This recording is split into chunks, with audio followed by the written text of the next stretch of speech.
আল্লাহ আপনার কাছ থেকে জিজ্ঞেস করেন, যেহেতু 11:30 এখন বাজে, অসুবিধে নেই, আমি টাইম দেবো আপনাকে, আপনারা শুনবেন। আর আমার শোনাতে কোনো দ্বিধাবোধ আছে? কোনো দ্বিধাবোধ নাই। মহব্বতের মানুষ, আমিও খুব মহব্বতের মানুষ। আপনি যদি আমার সাথ দেন, আমিও আপনার সাথ দেবো ইনশাআল্লাহ তাআলা।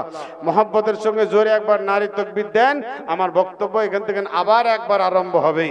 নারী তাকবীর, নারে রিসালাত, সিলসিলায়ে হক ফুরফুরা শরীফ, মদিনা শরীফ, নারে তাকবীর।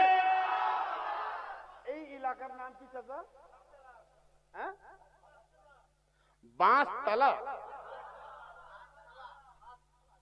ও ভাই, তুমি বলো তো ভালো করে। বাঁশতলা কি ভাগশালা?